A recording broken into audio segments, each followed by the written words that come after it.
I'm Robyn Wallace, 35, the black sheep of a wealthy Indianapolis family. At my grandmother's will reading, they smirked as millions in estate company shares were handed out like candy. The library of the Wallace Manor had always smelled of old money, a suffocating blend of lemon polish, aged leather, and the metallic tang of unspent ambition. Outside, the Indiana autumn was stripping the maples bare, a skeletal foreshadowing of what was about to happen in this room. Inside, the air was stagnant, heavy with the collective greed of the people I shared DNA with. Mr. Sterling, the family attorney whose skin had the pallor of parchment paper, adjusted his spectacles. The light from the crystal chandelier caught the gold rims, casting a fractured glare across the mahogany table. My mother, Janet, sat with her spine rigid, a posture honed by decades of charity luncheons and silent judgments. She wore black, not out of mourning, but because it was slimming and appropriate for the press photos later. Her eyes, sharp as cut glass, darted to my father, David. David Wallace was a man who occupied space like a tank. Even sitting down, he loomed. He was tapping a Mont Blanc pen against the table, a rhythmic times click-click-click times that sounded like the countdown on a bomb. And then there was Zane, my younger brother, the golden boy. He sat with his legs crossed, checking the time on a watch that cost more than my entire college education. He shot me a look, a cocktail of pity and amusement, before turning his attention back to the lawyer. "To my son, David," Sterling read, his voice devoid of inflection, "I leave the Indianapolis real estate portfolio, the liquid assets in the Cayman accounts, and the master estate in Carmel." A sigh of relief, audible and pathetic, escaped my father's lips. He didn't look at me. He looked at the ceiling, perhaps thanking a god he didn't believe in, or more likely, calculating the tax implications. "To my daughter-in-law Janet," Sterling continued, "I leave the jewelry collection, the vintage art holdings, and the summer cottage in the Hamptons." Janet's hand fluttered to her throat, touching the diamond solitaire that already rested there. A smirk ghosted across her lips, a small, victorious curling of red lipstick. They had won. They had survived the matriarch and claimed the spoils. "And to Zane," Sterling said, pausing for dramatic effect. Zane leaned forward, the predator scenting blood. "I leave the controlling interest in Wallace Hospitality Group, the crown jewel." Zane didn't cheer. He simply nodded, a slow, arrogant dip of his chin. It was expected. It was the narrative they had written since he was in diapers. He was the heir. I was the error. Then, the silence stretched. It grew thick and uncomfortable. Sterling shuffled a paper. He cleared his throat, a dry, scratching sound. "And finally," he said, his eyes finding mine. For the first time, I saw something behind his professional mask. Was it confusion? "To my granddaughter, Robyn." My mother's head snapped toward me. My father stopped clicking his pen. The room held its breath. I felt my heart hammering against my ribs, a trapped bird desperate for the sky. I didn't want their money. I wanted an acknowledgement. I wanted to know that the hours spent at the piano with her, the secrets whispered in the garden, meant something. Sterling slid a single, thin, white envelope across the polished mahogany. It skidded and stopped right at the edge of the table, precariously close to falling off. "A plane ticket," Sterling murmured. "One way, to Kuwait City." For a heartbeat, there was absolute stillness. Then, the laughter started. It began with Zane, a sharp bark of amusement that he tried to disguise as a cough. Then my mother joined in, a high, tittering sound that grated on my nerves like fingernails on a chalkboard. Even my father, usually so stoic, let out a low, rumbling chuckle. "A vacation?" Janet asked, wiping a tear of mirth from her eye. Oh, Mother really did have a sense of humor at the end. She sent the bohemian on a desert excursion. "Kuwait?" Zane scoffed, leaning back, his victory complete. "What are you going to do there, Robyn? Busk in the sand? Play your sad little songs for the camels?" My face burned. The heat started at my neck and flooded my cheeks, a crimson stain of humiliation. I reached out, my hand trembling slightly, and took the envelope. It felt light, insignificant. "Guess she had her reasons," I said evenly, forcing my voice to remain steady, though my insides were liquefying. She always knew you were transient, my father said, standing up and buttoning his jacket. The meeting was over. I was dismissed. Enjoy the flight, Robyn. Don't worry about the hotel bill. I'm sure we can comp you a room at a Wallace property, if we have one out there. They filed out, their voices blending into a cacophony of celebration. I heard words like renovation, merger, and champagne. I was left alone in the library with the ticking clock and the ghost of my grandmother. I opened the envelope. Inside, tucked behind a first-class ticket on Emirates Air, was a piece of stationery. The handwriting was shaky, the ink slightly smeared, as if she had written it in haste or in pain. Asterisk. Your true journey starts here. Trust the music. Trust the silence. Trust yourself. Asterisk. That was it. No explanation. No apology for leaving me out of the billions. Just a cryptic command and a ticket to the Middle East. I walked out of that mansion, the gravel of the driveway crunching under my worn-out boots, and I didn't look back. But as I sat in my rusted Honda Civic, staring at the ticket, a strange sensation washed over me. This wasn't a rejection. My grandmother was a woman who built an empire from a roadside motel. She didn't do accidents. She didn't do jokes. This was a key. I just didn't know what door it unlocked. The flight to Kuwait City was a blur of luxury I wasn't used to. A private suite in the sky, champagne I didn't drink, and a sleeplessness that gnawed at my bones. I spent the 14 hours staring out the window, watching the world shift from the green tapestry of Europe to the ochre vastness of the desert. When I landed, the heat hit me like a physical blow. It was a dry, oppressive wall of temperature that smelled of spices, jet fuel, and ancient dust. My heart pounded a frantic rhythm against my ribs as I navigated the gleaming terminal. I expected to hail a taxi, to find a cheap hostel, to figure this out on the fly. Instead, I saw him. A man in an immaculate black suit stood near the arrival gate. He held a placard, but it didn't look like the hastily scrawled signs of the other drivers. It was printed on heavy cardstock, embossed with a gold crest I didn't recognize. Asterisk, Miss Robyn Wallace. I approached him cautiously, gripping the handle of my battered guitar case. I'm Robyn, I said. The man bowed. It wasn't a nod. It was a formal, waist-deep bow. Welcome home, Miss Wallace, he said. His accent was refined, British mixed with Arabic. The prince is waiting. The prince? I stammered. I think there's a mistake. My grandmother just left me a ticket. The driver's eyes were unreadable, dark pools that gave nothing away.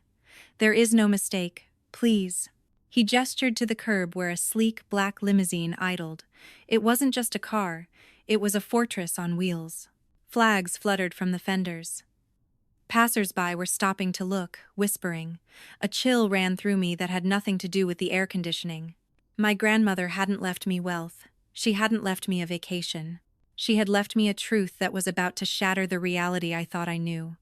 The laughter back in Carmel, the smug glances, the pity they were about to choke on it. As the limousine glided through the streets of Kuwait City, watching the glass towers pierce the sky like crystal needles, I realized something. That ticket wasn't her rejecting me. It was her choosing me. The car didn't take me to a hotel. It took me to the financial district, to a spire of glass and steel that seemed to defy gravity. We took a private elevator to the penthouse, the numbers climbing higher and higher until my ears popped. The doors slid open, revealing a sanctuary of minimalism and power. Floor-to-ceiling windows offered a panoramic view of the Persian Gulf, the water glittering like crushed sapphires. Standing by the window was a man. He turned as I entered. He was older, perhaps in his 60s, with silver hair and a face etched with the kind of wisdom that comes from surviving wars, both literal and corporate. This was Lucas Fisher, the man the driver had called the Prince, though I would soon learn that was a nickname earned through influence, not blood. Robyn, he said. His voice was warm, familiar. You look so much like her. Like who? I asked, my grip on the guitar case tightening. My grandmother? Like Ida, he corrected. But not the Ida they knew, the real Ida. Two women stepped out from the shadows of the adjoining room. One, I didn't know, a regal woman with streaks of silver in her dark hair, wearing a business suit that cost more than my father's car. The other, my breath hitched. Aunt Ruth? Ruth was my mother's estranged sister. The one we never spoke about. The one who had disappeared 20 years ago. The family story was that she had run off with a mechanic and died in obscurity. Yet here she was, alive, radiant, and looking at me with tears in her eyes. "Hello, sweet girl," Ruth said, her voice trembling. "I don't understand," I whispered. "Grandmother, the will. She left me nothing." The regal woman stepped forward. "She left you everything, Robyn. The rest of them? They got the decoys." Lucas gestured to a large oak table in the center of the room. It was covered in documents, blueprints, and ledgers. "Your grandmother," Lucas began, "was not just a self-made woman from Indiana. That was the story she created to survive in America in the 1950 seconds. Ida was the illegitimate daughter of a Kuwaiti banking magnate. She was shunned, exiled, and sent away with nothing. My knees felt weak. I sank onto a leather sofa. She built Wallace Hospitality to prove them wrong," Ruth added, sitting beside me and taking my hand. "But she never forgot her roots, and she never stopped working. While your father and Zane were playing at business in Indianapolis, Ida was building a second empire here, in the shadows, with us." The regal woman, introduced as Sylvia Grant, Ida's silent partner and closest confidant, slid a heavy binder toward me. "Powell Enterprises," Sylvia said. "Technology, renewable energy, global shipping. It is a conglomerate worth 40 times the value of Wallace Hospitality." I stared at the binder. The numbers on the front page were staggering. Billions, with a B, and she left it. I started, my voice failing. "To you," Lucas finished. "Sole beneficiary, full controlling interest, and an additional $150 million specifically allocated for a charitable foundation of your choosing." "Why?" I asked, tears finally spilling over. "Why didn't she tell me?" "Because she had to be sure," Ruth said softly. "She watched you, Robyn. She watched how they treated you.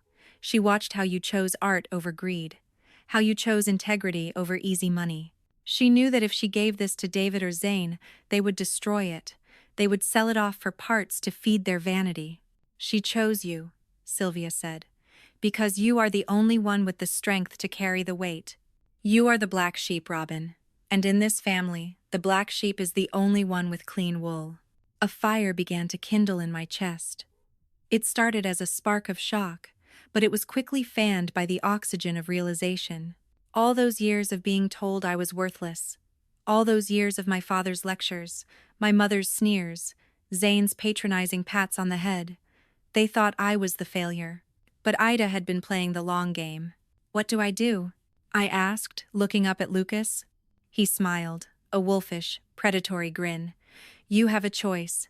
You can take the money and disappear, live a life of unimaginable luxury, or—" He paused. Or you can go back," Ruth said. "There is a gala next week, the new era of Wallace Hospitality. They are planning to announce the restructuring. They think you are rotting in a desert." I looked at the ticket on the table. Then I looked at the view of the city times my times city, in a way. I thought about the piano lessons. I thought about the way Ida would squeeze my hand when my father yelled, "Asterisk. Your true journey starts here. Asterisk." "I'm not disappearing," I said. The fear was gone, replaced by a cold, steely resolve. "I'm going back, and I'm going to introduce them to the real head of the family." The preparation was grueling. For 3 days, Lucas and Sylvia briefed me on the portfolio. I learned about holdings in Tokyo, solar farms in Nevada, shipping lanes in the Mediterranean. I wasn't just a musician anymore. I was a titan.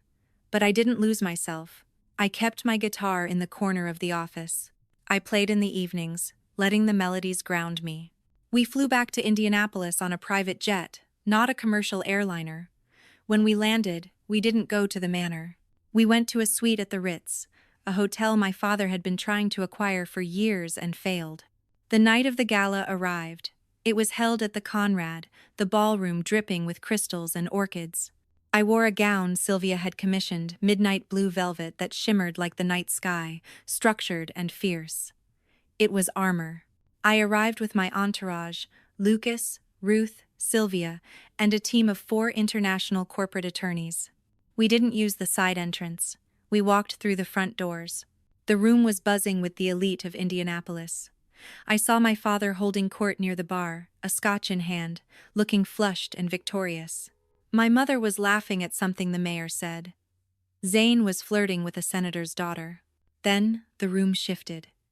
It was a subtle change at first, a ripple of silence that started at the door and spread outward.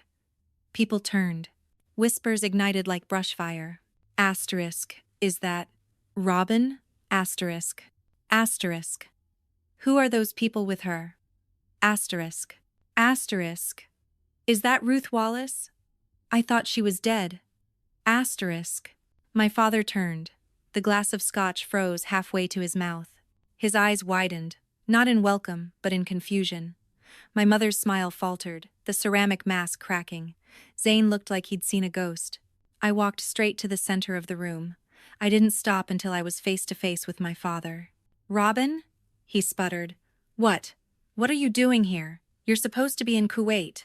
I was, I said, my voice projecting clearly without a microphone. The room went deathly silent. It was an enlightening trip, Father. And who are these people? Janet hissed, stepping forward, her eyes darting nervously to Ruth. Ruth? My God, look at you. You look old. And you look expensive, Janet, Ruth replied coolly. Though I suppose that's the point. Zane stepped in, trying to regain control. This is a private event, Robyn. You're making a scene. If you needed money for a return ticket, you could have just asked. I laughed. It wasn't a bitter laugh. It was genuine. It was the laugh of someone holding 4 aces. I don't need your money, Zane, I said. I signaled to Lucas. Lucas stepped forward and opened a leather portfolio. He pulled out a stack of documents, stamped with international seals and notarized by the highest courts. Ladies and gentlemen, I said, turning to address the room. My grandmother, Ida Wallace, was a woman of secrets. You all knew her as the founder of Wallace Hospitality, but that was just her hobby. A murmur ran through the crowd. Her life's work, I continued, was Powell Enterprises, a global conglomerate that, as of 72 hours ago, has acquired a controlling interest in several major entities. I looked at my father. Including the bank that holds the loans for your hotels, David. My father's face went gray. That's impossible. It's done, Lucas said, his voice cutting through the air like a gavel. Miss Wallace is now your primary creditor, and she has some concerns about the current management. This is insane, Zane shouted, his composure shattering. You can't do this. Grandmother's will gave me the key, I interrupted. You got the hotels, Zane, but I own the land they sit on. I own the logistics companies that supply them. I own the technology that runs your reservation systems. I took a step closer to my mother. And the ticket you laughed at? It led me to the truth you tried to bury. Aunt Ruth didn't run away. You pushed her out because she knew about Ida's past. You wanted the image of perfection, so you cut out anyone who didn't fit. Janet trembled, her hands clutching her pearls. We did what was necessary for the family. No, I said. You did what was necessary for your ego. I turned back to the crowd. My grandmother believed that integrity was the only currency that mattered. She watched this family lose its way.